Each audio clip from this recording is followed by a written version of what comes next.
What's up? How y'all doing? How y'all feeling? Welcome to another episode of What's on Our Screen podcast. I am Elio Ramos, and I'm accompanied by my cousin Javier Rivera. You have too much energy. I know it. I'm not vibing with it. I'm so excited. I love being here. I love being here with y'all. It is so much fun being here. What's up, Naomi? How you doing? 69 subs. I know we're growing. We're growing. The community Dirty is number. growing. That's a dirty I number. know that's why she likes it. That's she's been saying it's just since Sunday stream, the chill stream. We got 69 subscribers, so it's yeah, but yeah, welcome, welcome. I'm so excited. I love being here with y'all. I get so excited to do this because we get to talk about like movies, TV shows, and maybe some video games, maybe some animes. But it's always a good time. It's always a good time. Naomi, thank you for being here. Thank you all of you for being here. Love y'all. Much love. All that jazz. So Yeah, I have a question. I see Naomi there. So how's the Diablo Immortal Dino Boomy's conquest of the Diablo world? oh yeah. Man, that game is addicting. If anybody if if you guys haven't played it, Diablo Immortals is a new app game that just came out from Blizzard. It's a prequel to Diablo 3, and it's a nice in between for those who are waiting for Diablo 4 to come out. The app game is amazing. It's also, there is a port for PC, which I don't think it's such a great port. It plays a lot like it tries to play a lot like the mobile version, but it's kind of clunky a little bit. Naomi says it's very addicting. I love it because my Dino boobies are talking in the Discord, and there's like, who's on right now, who's playing right now. So I love Like, seeing have that. you all invested in the game? Because I've seen the main criticism as the pay to win uh, monetizations of the game. Hmm. I don't know. think I think the only thing that you can really pay to win in that are the items that you get, like to level up. If you want to level up faster, any of your gear, you can purchase that stuff. But they don't let you purchase like actual weapons. Um, what you can purchase is like cosmetics, and your character can look like decked out and look really cool. I personally, I got the battle pass. I kind of got suckered into it. It's the first battle pass I ever buy for any mobile game. But since it's Diablo, I'm like, let me play it because I see myself playing it a lot. But in the battle pass, they give you, there's like a free tier in the battle pass, so you don't have to purchase it, and you get a lot of good stuff. But the what you're paying for is the actual premium gear stuff, or like, I should say, premium items. So you're acquiring items that would take you longer to get, or you would have to grind a lot in the rifts. But the battle pass, they give you a lump sum of them throughout. So there's some incentive there. So that's pretty cool. And so I guess in that regard, it is a little bit pay to win. But but yeah, I mean, you would still be strong if you grinded a lot though. So, but I don't know, Naomi or anybody else who's watching who's played the actual game could let us know if you feel like there's an imbalance with the loot crates and stuff like that. Because I think two of the European countries, I think Denmark was probably one of them. One of them up there, they didn't allow the game to release at all because it has loot crates, and they consider that like a form of gambling. So they decided to not not allow the game to release in their country. There's two countries in Europe. I think one of them is Denmark.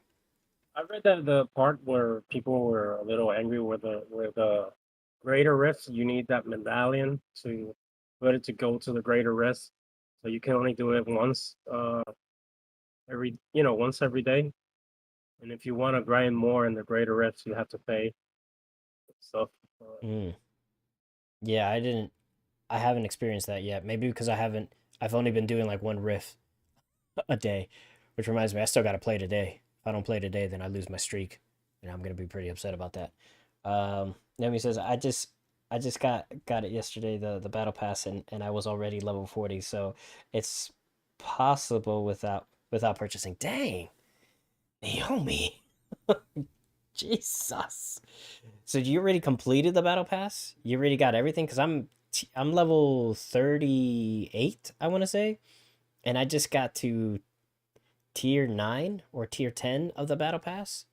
So mad props, mucho props, all the props to you for being able to achieve that, because that is awesome. That is really awesome. So we are going to wait. Naomi says, oh no, definitely didn't finish it. Okay, I was about to say like, dang, you're savage. Put down the phone, like put it down. Look outside for a little bit. And she's like, I gotta finish this. Hey, what's up, Elena? How you doing? Welcome. Thank you for being here. Thank you for hanging out. Uh, Elena's another one who's been playing the game. So but yes, we're gonna jump right into it.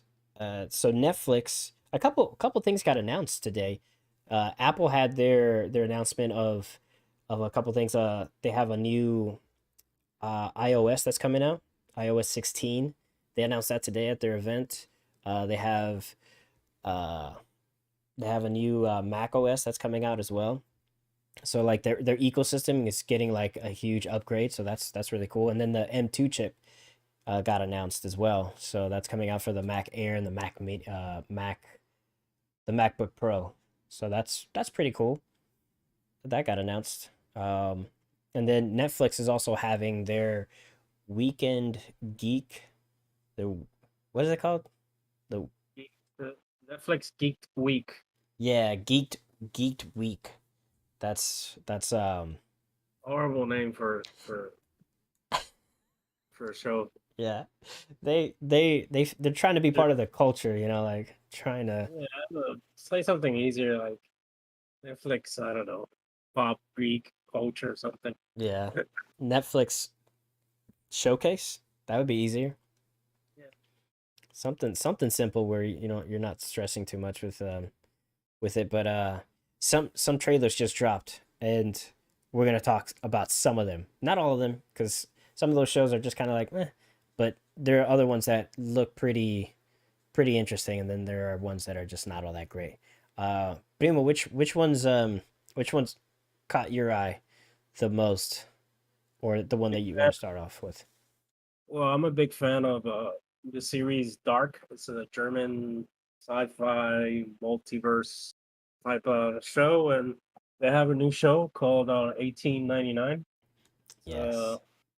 it's one on a it looks so 1899 as the year, and they're on some boat, and some weird stuff is happening on the boat, and spirits, magic, technology, and witches. So it looks good. Yeah. So I'm pretty excited about that one. Yeah, this company's been working on this project for a while, since Dark. After Dark Yeah, finished, they went into the writer's room and they wrote this, and I remember there was an article about it, and they had the image of the boat, and that was it. And everything takes place on the boat. yeah, And they built the set.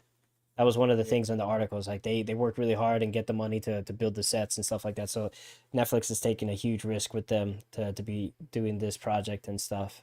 So I that's think the first project paid off for Netflix, so yeah, it's the highest rated show Netflix has, and it has a great following, and you know they delivered. I mean, it's a German show, yeah. so um, in this one, let's see if they can deliver again. Which one you saw that? Which one you liked of the trailers? Um, I have to say it was Sandman, because that it just when I watched the first initial trailer of Sandman, it was just kind of like a teaser. Like you got only Yeah, like the a, team. but then this one is the announcement. This was the trailer announcing the actual release date, which is August 5th, which is awesome. It's right around the Yeah. corner. Uh, You know what's gonna be good about that day? what's that? You can binge it all. Yeah, Yeah, wait a week. None of that bull crap. You yeah, just sit there and just watch it all episodes. yeah.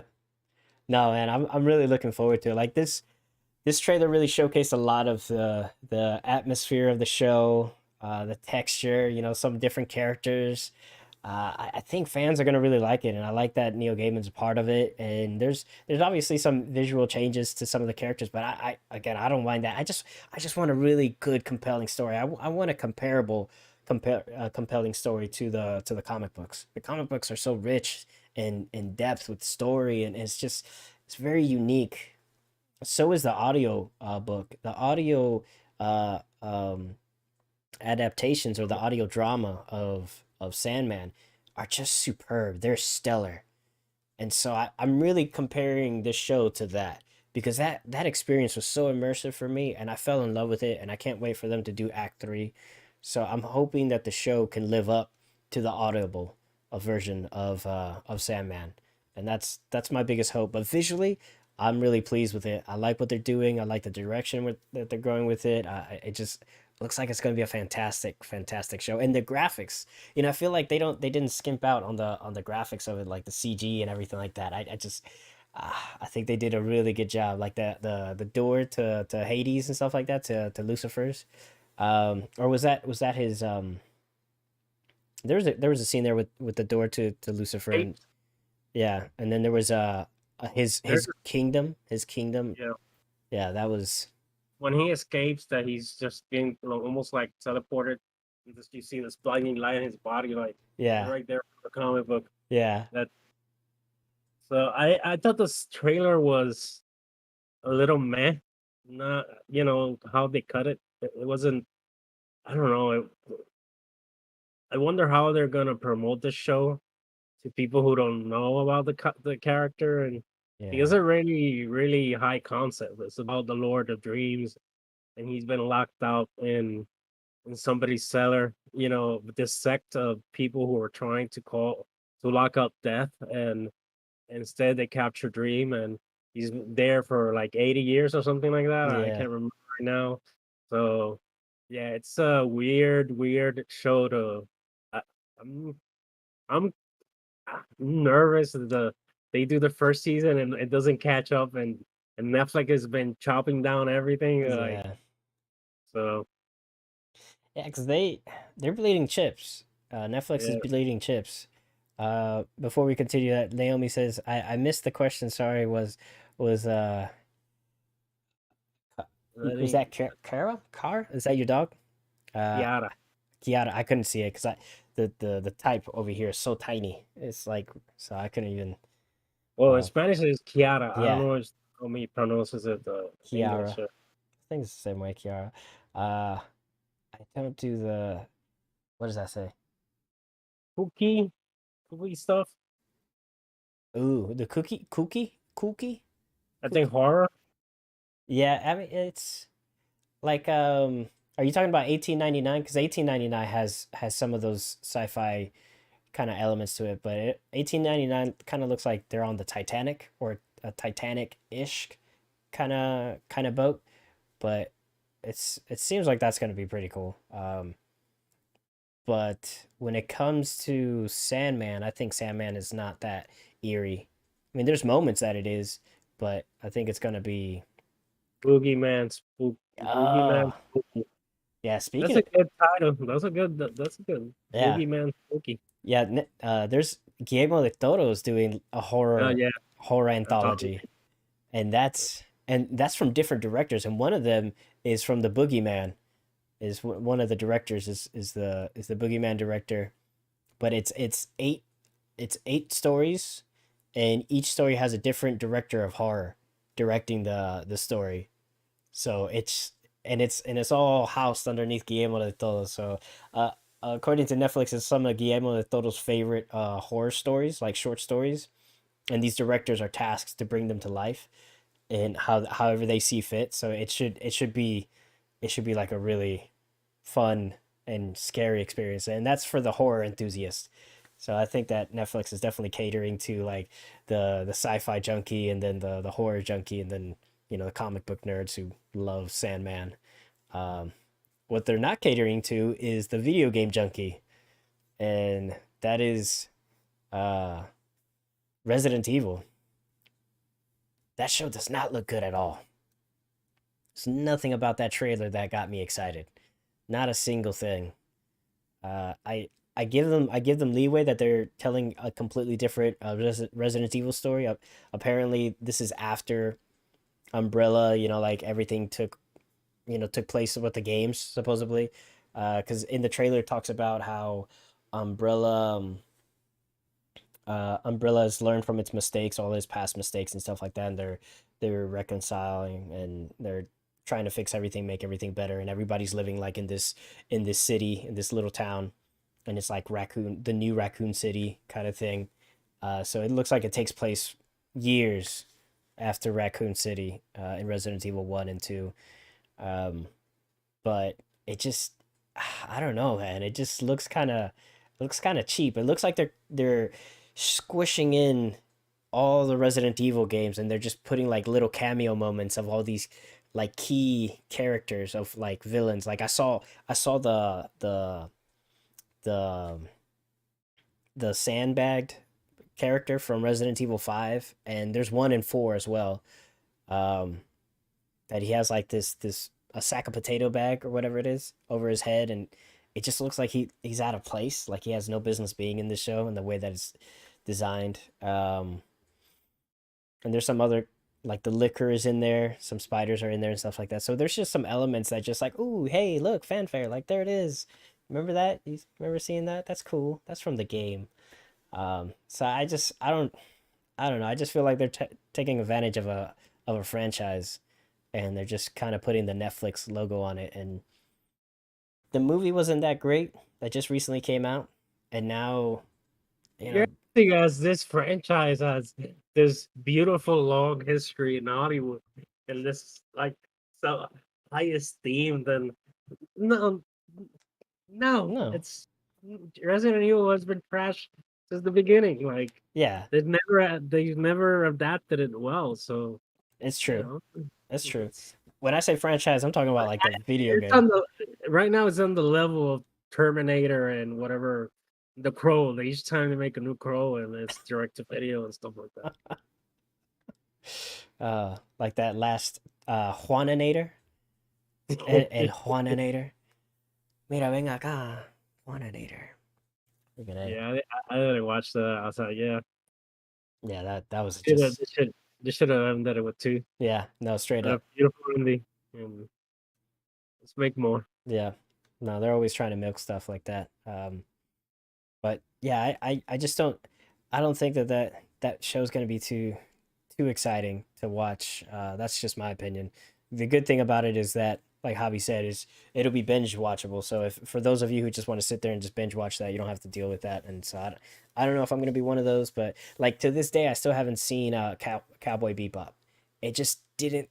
It just never looked good, and I'm just all the horror stories I've heard from it. I'm just afraid to just watch It it. just looked too weird for its own sake. Yeah, The show is not that kooky either. Like yeah, it's and they went kooky crazy, yeah, and I was like, nah. yeah. They went too far. They went way too far with that. Um, but another show that they're working on is One Piece, and one of the highlights that they did during this showcase was like the showrunners of One Piece and the actor who's playing as Luffy. They kind of presented the set of One Piece, and it seems like a lot of it's going to take place. Like they showed you a location where they built out the complete set of this location, and it's Yeah, like a big location in the manga. Um, it looks like uh they're doing their due diligence with with what do you call it, the actual show, like that the manga and everything like that, trying to pay tribute to it and be truthful to it. So we're just gonna have to wait and see because I'm not a big fan of One Piece. I don't think it's that great of an anime, to be honest with you. I think it's okay.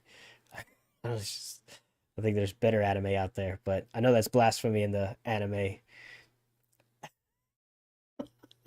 Naomi just said, "Can we talk about Bridgerton though?" Yeah, yeah. How's your Bridgerton journey? Bridgerton is a long, long show. Okay, the episodes are long. I spent I spent one evening watching it while playing Diablo, and the show is addicting. It's like very, very addicting. What is It's it addicting? Is the melodrama, yes. the little looks of the actors, and the romance and the passion and the All, smoothing and all that stuff?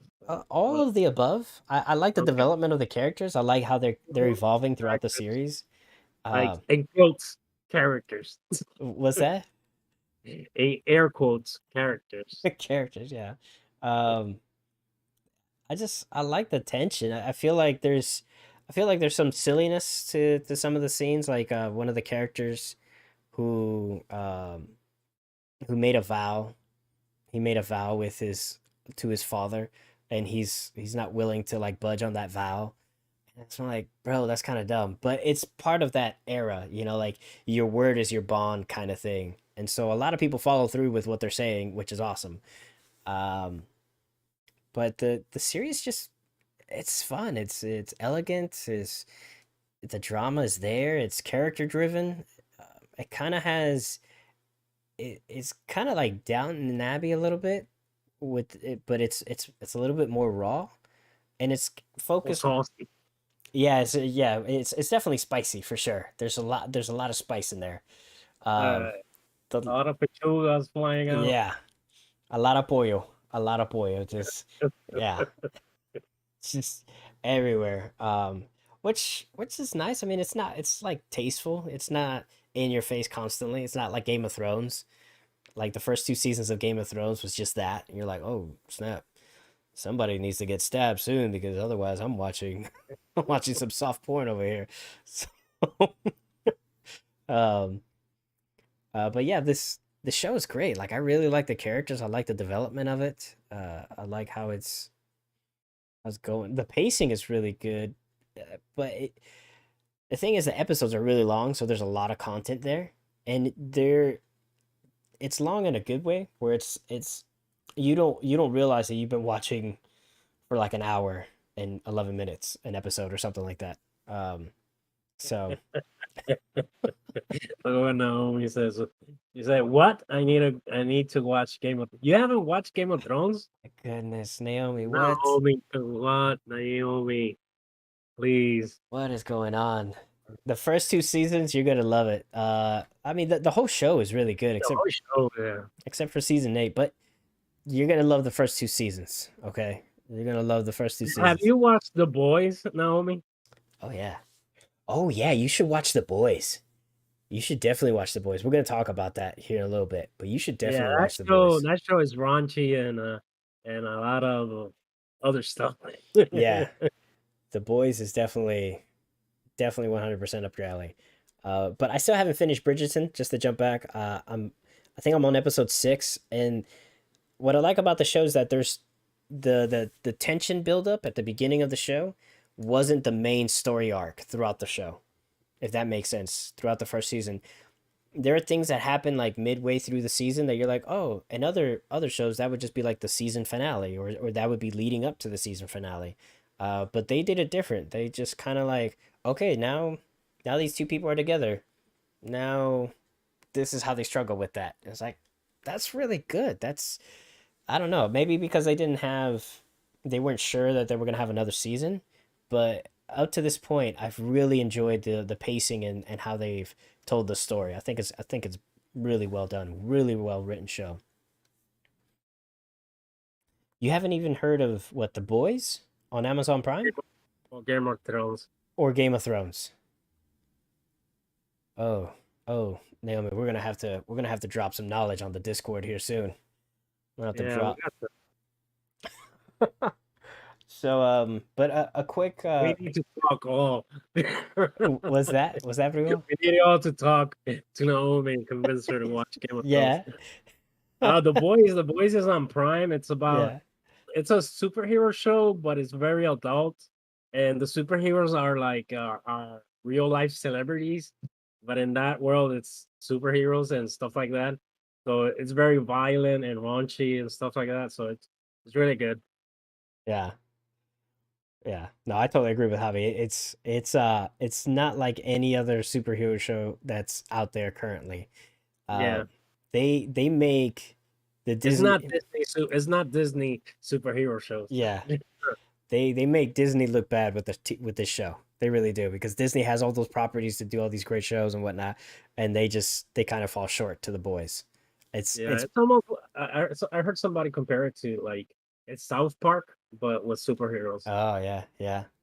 I think the closest thing that came out that's close to the boys is Kick Ass, the movie Kick Ass, that character. Yeah, oh, that's pretty. What 2009? Ish, yeah, around there. Because I remember the comic book came out, and then Yeah. within within like a year, the movie was already out. So Well, that's if you love South Park, you're gonna love The Boys. Um, what just did happened. that did Naomi? Naomi, what did you?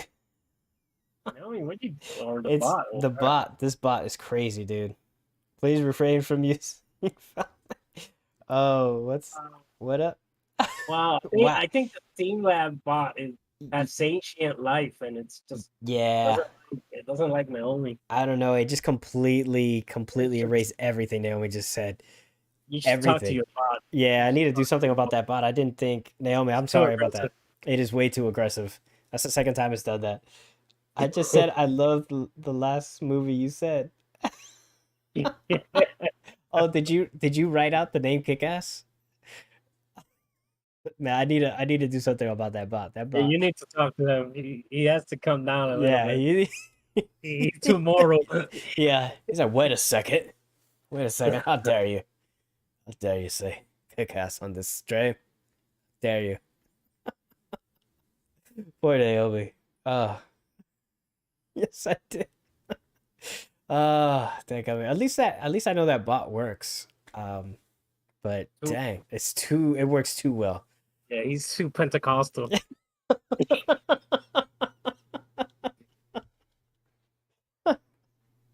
Oh man, that's too strict. Too strict. He soon's gonna tell Naomi, he's like, you need to throw some rice on the floor and kneel on it. Ask for forgiveness. Oh, Penance. Penance. your repentance. Like that dude from Da Vinci Code starts freaking like whipping himself with that monkey paw or whatever it is. Like, yeah, yeah. Um, but yeah, man, poor Naomi. I feel bad about that. So Netflix has that going on for this whole entire week. By the way, they have like the whole week geek. I'm not Pentecostal. I grew up Pentecostal, but not Uh, anymore. oh, that's right. That's right. Tú eres pentecostal. Is that how you say it? I butchered Yeah. that in Spanish. I butchered that 100% in Spanish. But alrighty, yo, we're gonna transition over to Obi-Wan Kenobi because My favorite show. there's just so much to Elena say. is Pentecostal? Oh, Oh, okay. secrets are coming out. Yeah, secrets are coming out. Hi, Elena. We love you. Um, so we're gonna jump into Obi-Wan Kenobi. Anybody who hasn't seen the show, You're uh, blessed. yeah, you're blessed, and I'm about to drop some spoilers. But anybody who has seen the show, let me know in the comments. Let me know what you guys think up to this point about the show. Um, so, oof, where do we begin? So the last two episodes of Obi-Wan Kenobi were mediocre. It's just poor establishing of the characters, poor establishment of the world and where things are at. The Inquisitors could have been stronger.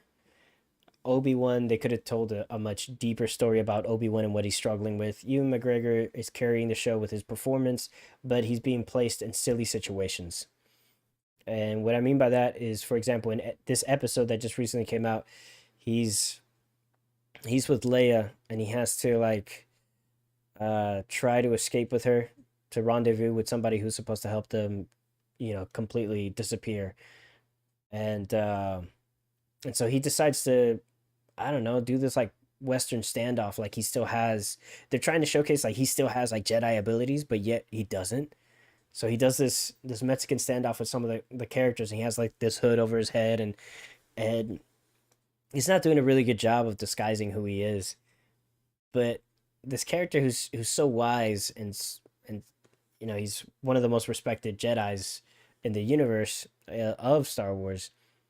He's just he pulls out this gun, he starts shooting everything, and the scene. It seems like this is a really novice director because the scene just doesn't have that intensity. Like the cuts go from like it should all be close ups, so that way you can get like this feeling. But it seems like it keeps these weird cuts going to like these wide angles, and then you see it cuts to a close up, and then wide angles and stuff like that. But then there's this gate that's blocking them from getting across, and he struggles with the gate to try to open it, and he finally shoots it, and then the gate dissipates, and then I'm thinking he's going to jump in the truck and drive off. No, he walks through the gate. But when they do like a wide shot of the gate, there's he could have just walked around the gate, and that's the silliness that we're talking about with this show. Like they're putting this very intelligent character in these really silly situations and making him look like a big old dummy. And that's the writing, that's the directing, and that's like the cinematography, because somebody saw that and they're like, yeah, that's good. That's good. Like the director was sitting there saying, that's good. The shot list is like, I want a wide shot right here. I was like, well, then, build everything up to like to the edges so nobody could tell that he couldn't make it like an obstacle where he could not get around this facility.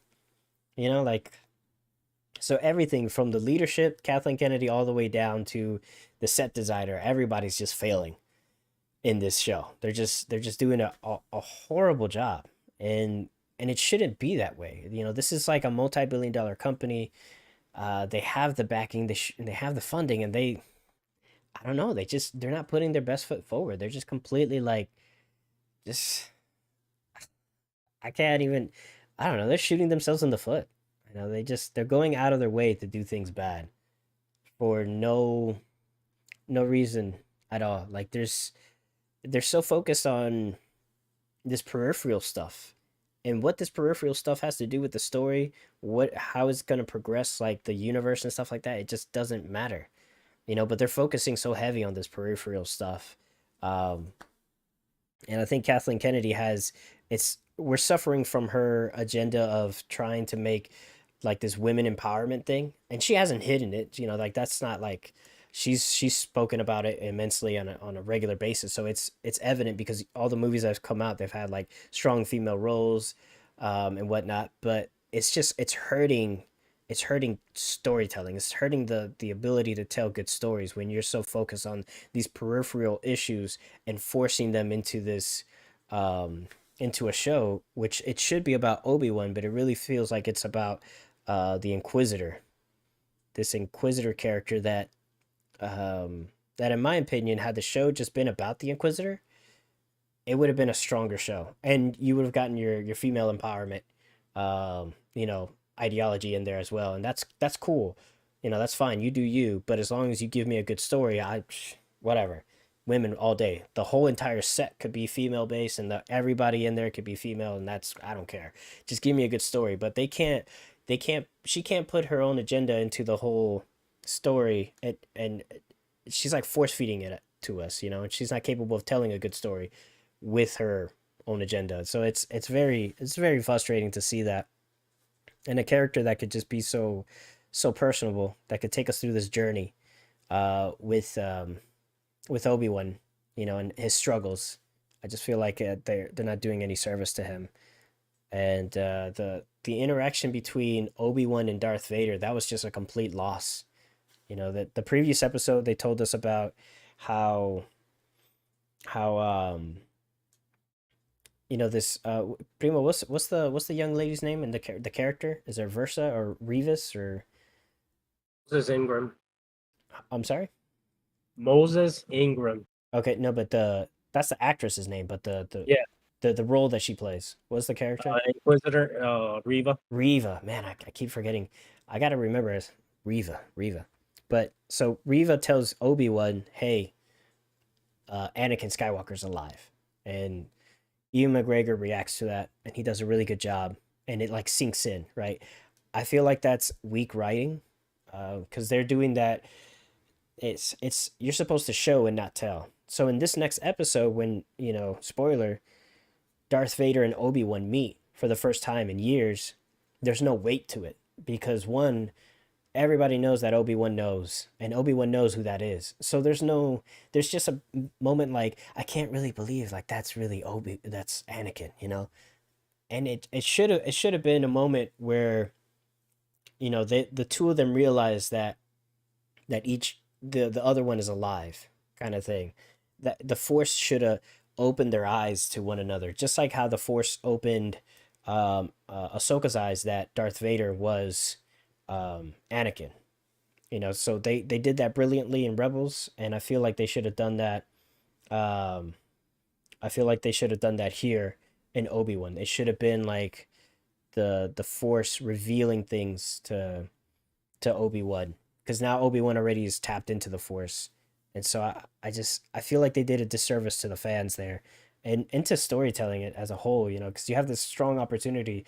These two titans in the Star Wars universe are meeting for the first time since, the last time they fought. And you just kind of like, meh. You don't set it up, you don't build it up. Darth Vader shows up, starts killing people, starts blah, blah, blah, blah, and then that's to antagonize Obi-Wan to come out, and then he does, and they play this game of cat and mouse. It was just completely weak. There's no elegance to it. It's like fanfare, and that's been my issue with this whole entire series. It's just like poor development. Like this could have been a fantastic, masterfully told story, and they've chosen to botch it completely. And I can't help but feel that Kathleen Kennedy has this agenda to just sabotage and destroy George Lucas Star Wars, just completely and utterly destroy it. And she's not a woman of vision. She's not capable of these big high level ideas. She's an executor. She's a person that like you tell her your idea and your vision and she can go execute that, because that's what she's done her whole entire career. She's never led anything. She's always been executing. She was the producer for George Lucas and Steven Spielberg. She worked on all their movies, and she was like the fixer, the one that would solve all the problems, the one that would they would speak and she would execute. That's it. That was her whole career. And now she has this opportunity to be at this level, and she's just completely destroying it. For what reason, I don't know, but it's so painful to watch. Um, but yeah, Primo, your thoughts, concern. I feel like that was a bit more somber than what I expected, but that's where I'm at with Obi-Wan. It's bad. Um, well, I only watched the first two episodes, and we talked last week about it. And I didn't watch this. Only I watched the on YouTube. I watched the fight with Darth Vader, but it's pretty lame, and you went over it. So I'm I didn't enjoy. Um, I'm kind of like over it. I'm just it's not for me, and they're not doing content for I think old Star Wars fans. They're just doing content for the fans of the prequels and the new movies and younger fans. So I can't. I think that's more like them wanting to the older fans just get out of the way and let the new fans take over, and so they can market it like stuff like Grogu and all these new characters they are creating and stuff like that. And and it's okay, it's not for me, so I'll stop watching and not suffer through it. Or there's a lot of good content out there, so why I'm gonna waste my time on bad content, you know and Yeah, not enjoy myself, torture myself like you did with Halo. Not It's not a good show, you're just wasting. And yeah, you know so I prefer not to watch it, and enjoy shows like the I don't know, Better Call Saul was amazing this season that ended a couple weeks ago. And you see the mastery of writing, acting all come together in there, and mm, it's not in Star Wars, so it's pretty. I saw this critic put these photos of each time Anakin and Obi-Wan has fought, and each scene is so epic in the background. Like the first time they fight, it's like a volcano is going off behind them, almost symbolizing the relationship and this buildup that has been going through three movies. Yeah. and and George, he had a lot of faults in the prequels, but he never made them look lame. You know, Mm. he never made them when they were fighting or make them lame or look like subpar.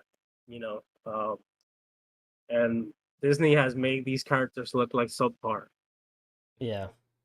Eh, Sci-fi shows has better stuff than what they're doing on at Disney.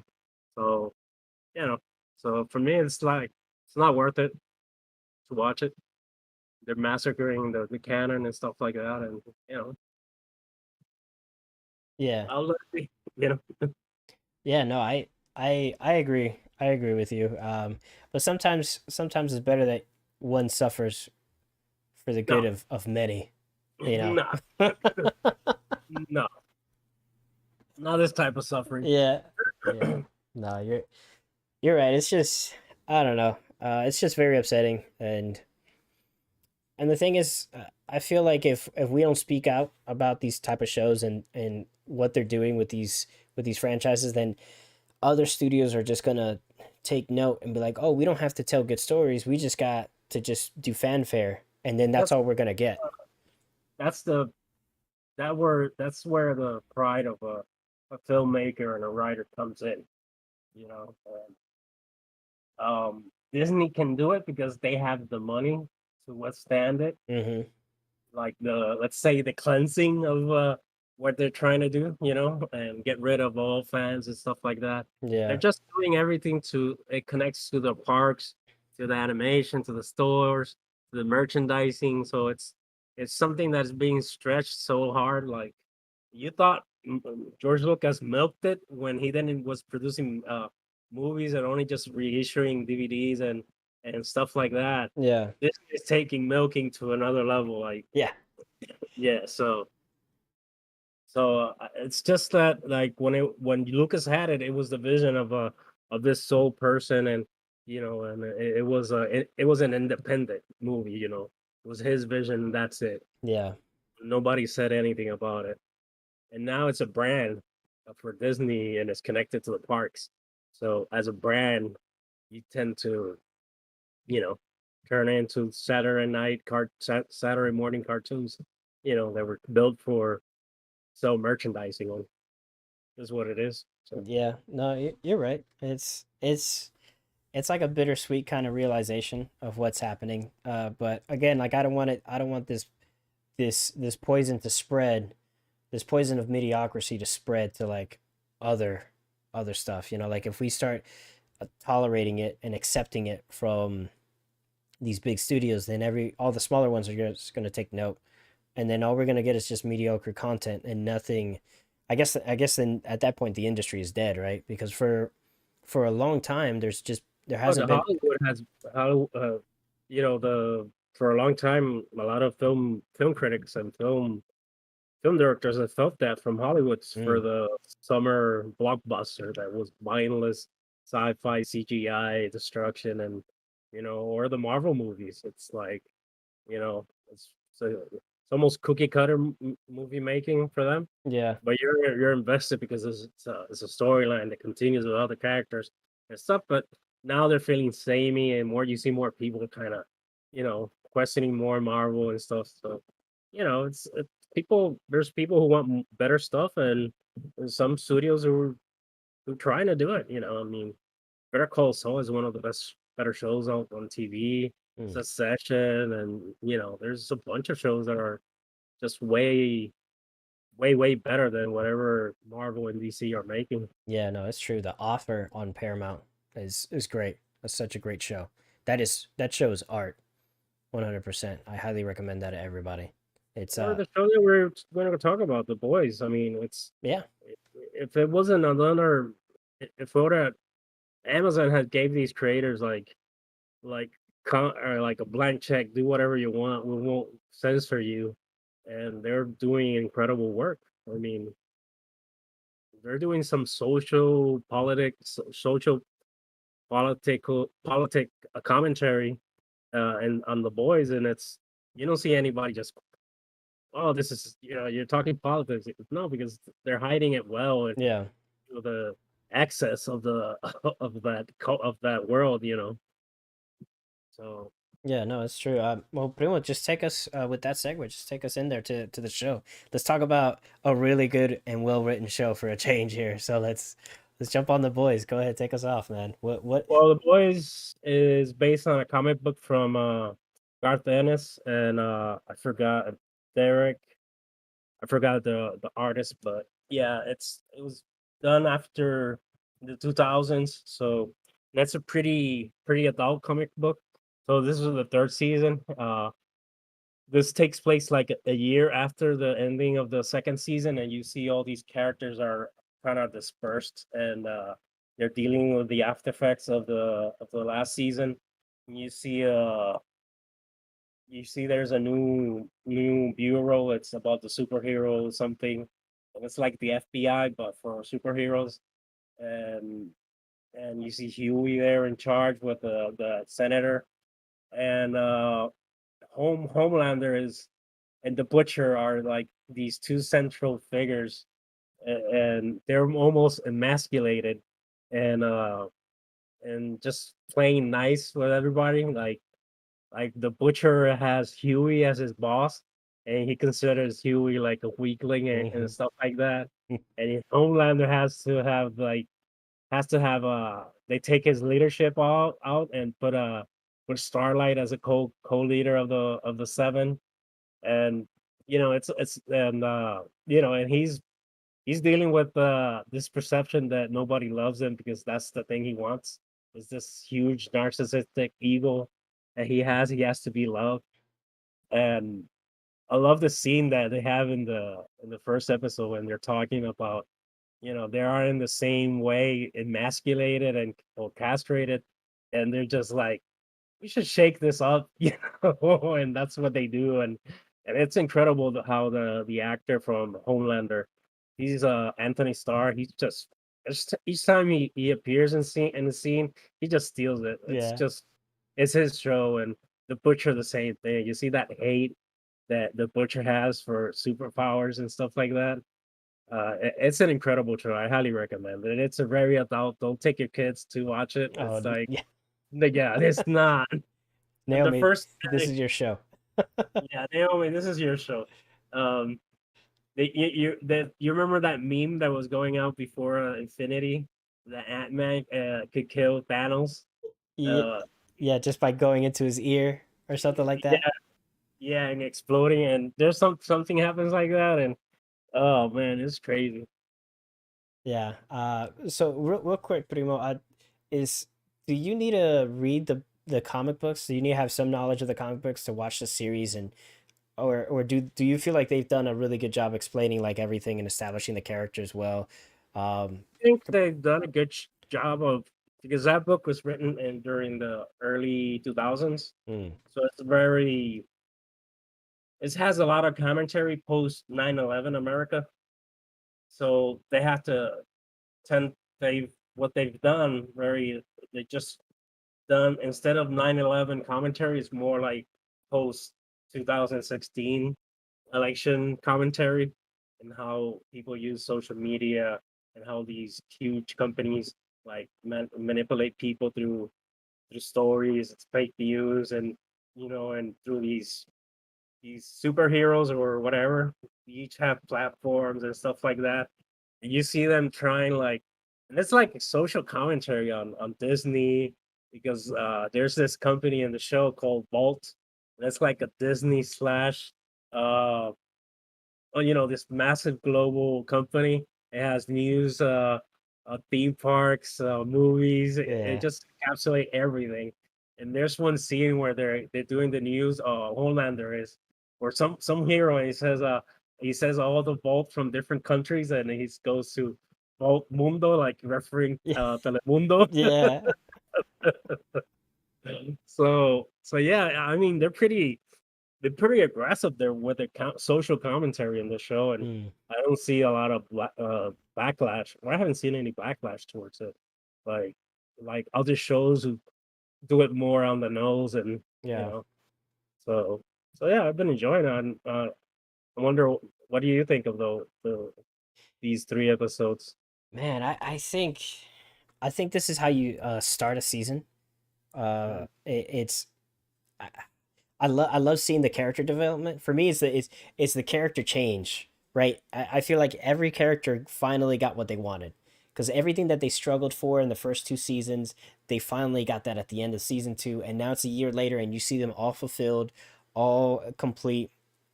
Some Um, of them. yeah, some of them, but it's essentially the what they were trying to strive for, they all achieved, and they have it. And it's just seeing them live their lives with this with achievement, with the goals that they wanted, and they see like the grass isn't really greener on the other side. And I love seeing that. I love seeing that the characters are still changing, the characters are still evolving, and it's just not like, all right, this character story's done, so we're just gonna keep moving and progressing, like, and we'll focus more here. I feel like everybody's had their fair share in these first three episodes. We've gotten a chance to see where each individual character is at, where their mindsets are at, their personalities, and doing a really good job of establishing them for this upcoming season, and the evolution that we're seeing here with certain characters and certain things that are happening to these characters and how they're now going to deal with these new changes that they're receiving. I'm trying not to spoil anything, but I think these first three seasons are just masterful, just masterfully told. Um, the the characters, I think like Homelander, for example, you think that the scariest moments of Homelander are behind him, but then you see the season start, and it just gets darker. But it's not like, oh, I'm an ominous, menacing, tyrant kind of thing, like where he has to show physical strength. It's in those small whispers. It's in the small moments where you know that this guy is like as powerful as Superman, and he could just devastate and destroy everything, but he doesn't. All he has to do is just kind of whisper it, like, oh yeah, well, I'll do this to you, and then I'll do that, and then I'll do this, and you're like, oh, okay. maybe I Yeah, can't maybe I can't blackmail you like the way I thought. yeah. But he realizes that because at the first he has those shackles, and he feels like they're demoralized. He lost his son. His girlfriend is mutilated, and she takes her whole life from Yeah. him. And because what the show does great is like, okay, you feel this dread when he's there because Hmm. you fear for everybody around him, but at the same time, there's moments that the acting and the writing makes you like feel compassion for him in which some is way. Like which is weird because you it's weird the because moments that you feel compassion for him are just like so awkward. They make you feel terrible. It's like, why do I feel so bad for him? He's like, yeah. no, I feel dirty. And yeah, but you have that. I mean, to pull that off, you have to have an actor that is just just I mean, he's 10 of 10, just like acting, and Yeah. he just take that he enveloped that character, and and the other actors around them. I mean, like the his his personal assistant, man, that's the she I always have fear for her because she has to deal with that monster always. Yeah. And she doesn't know where she is standing with him. Yeah. And On just on an hourly basis. It's like yeah, for no, one even in a minute. conversation, Yeah. the first sentence she says is great, and the second one is he's turned into evil. Like, Yeah. She's like, oh snap. yeah, even in the third episode where they're having this dinner scene, and she's enjoying the food, and all of a sudden that enjoyment just goes out of her face. Oh man, that dinner scene, it's like that's gold right there. And it's so simple. It's so simple. Yeah, It's not like over the top, but it's just like the tension, because they established this tension like with the characters and who they are, but it's just the tension of the environment by just simple dialogue and simple actions. It's like, here, now eat this, and this character's like, I don't wanna eat this. And it's like, well, you gotta eat it if you wanna be back on the team. It's like, it's telling me, please, no, it has kids. It's like, yeah, but you're gonna eat it though. So I it's feel bad for him because everybody's pushing him and using him. and Yeah. he doesn't know what he wants. Like he knows what he wants. He wants to be out of here because he knows nobody wants him there, and it's not good for him. But his wife, his everybody around him are just like, even his wife texts him right there, like, "Yeah, eat the effing thing." It's such a powerful scene, and we don't want to spoil anything for y'all because it's such a good show, and I highly recommend it. You guys just definitely need to take the time. It's on Amazon Prime, so it's one of those, each streaming service has like a home run, right? And this is Amazon Prime's current home run. And I think they should just take it and just not change anything. Let those who know do, and just keep it going for as long as they can until the story is done. Like no need to stretch it out longer than it needs to. But they just need to keep going with this because it is fantastic. It is gold.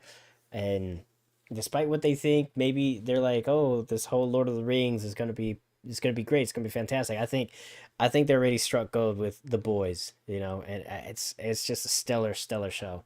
I can't wait to watch the complete season. Lord of the Rings more for the ego of Jeff Bezos. Yeah, Like he wanted a Lord of the Rings, and he just flaunted all that money. yeah, And I mean, I don't feel like the family has to like whatever, it's their patrimony, so cash your check. I mean, more power to you.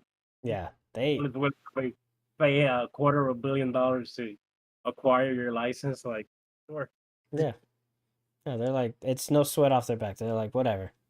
So Yeah. they're just been living off of what dad or grandpappy did for them. So that's cool. But the fans will roar for that. But yeah, you guys, that's that'll pretty much wrap it up. We wanted to end the show with like a positive note, with a positive show. To show that there are actually really well written shows out there that have strong character development, and the boys look like an independent show. If you looked at that first season, it looks kind of rough around the edges.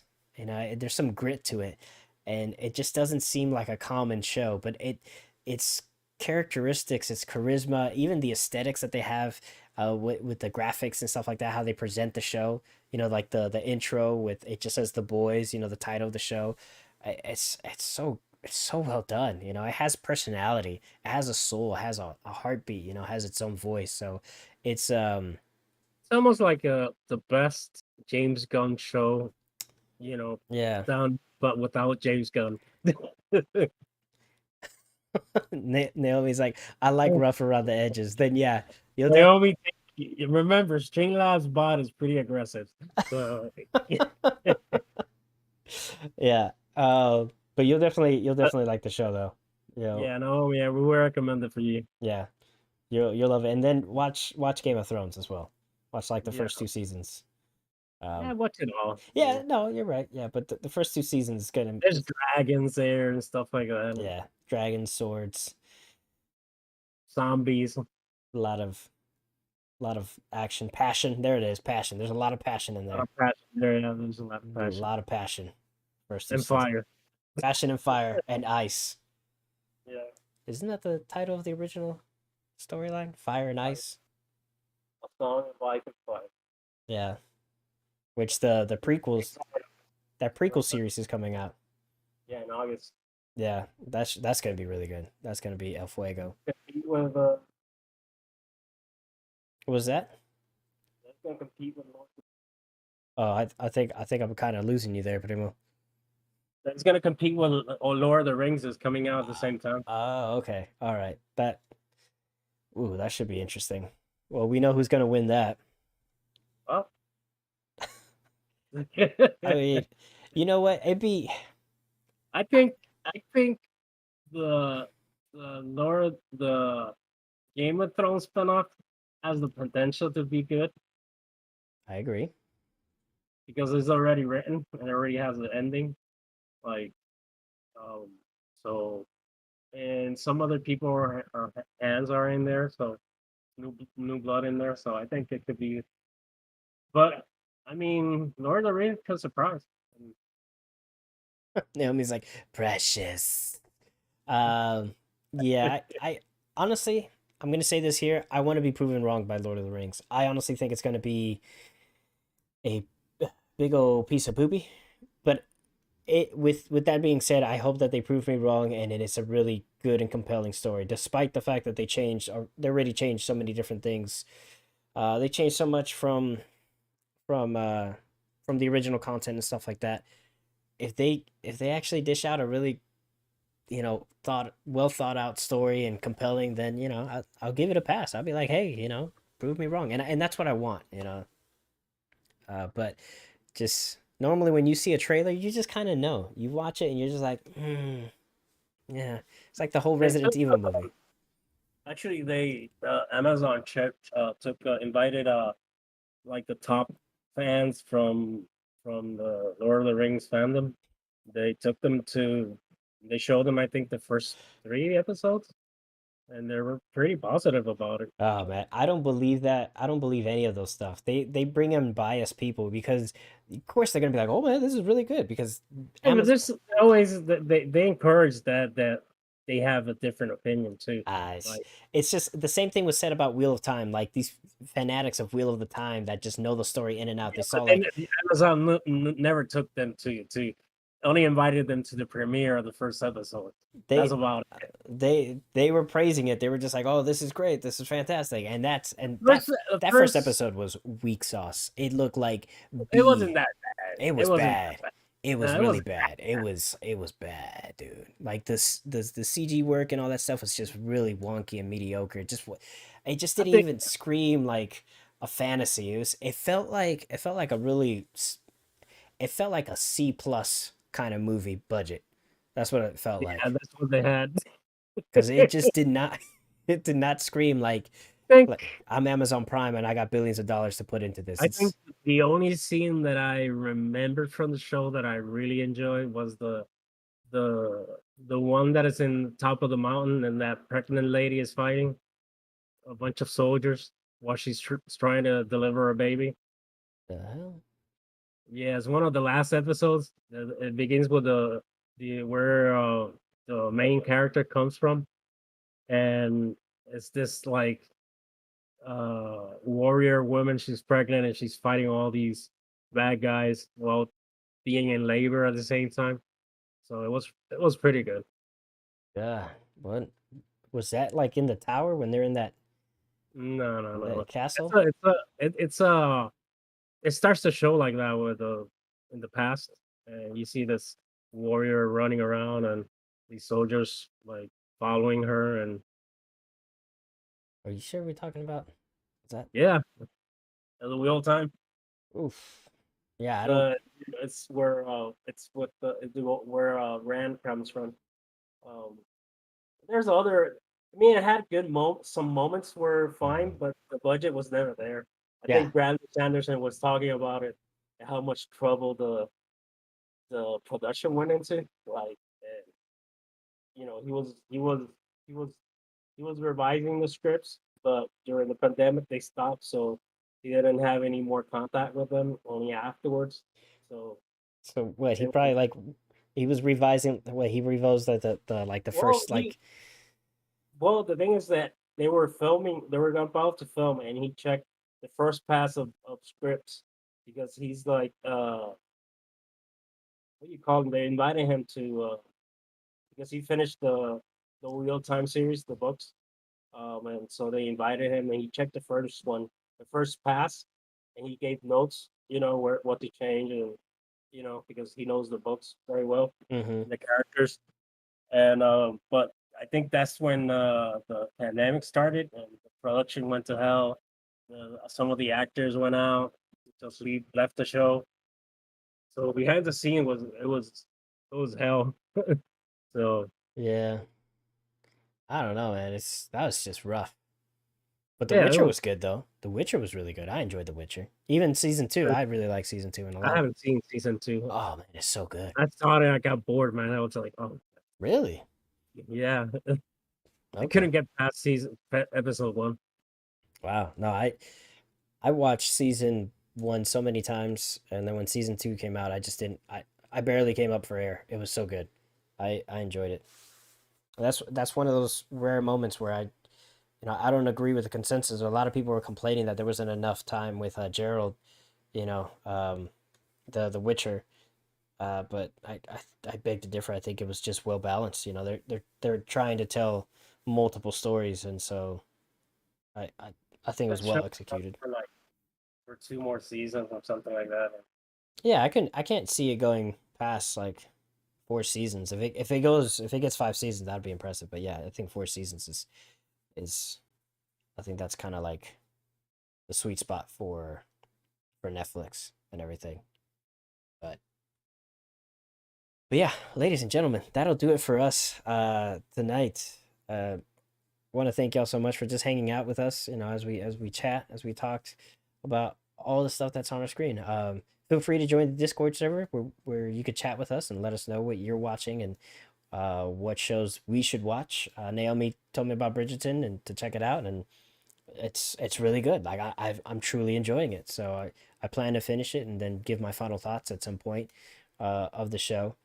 Um, but yeah, I'm on episode 6, and I really dig it. I really dig it. I think it's well done, and I think season 2 came out this year, so I'm just gonna go straight into season 2 and probably just kind of compact my final thoughts of both seasons together and really give like an in-depth spoiler, full of spoilers story and thoughts on that. So, but yeah, please like, share, subscribe, tell your friends, tell your family.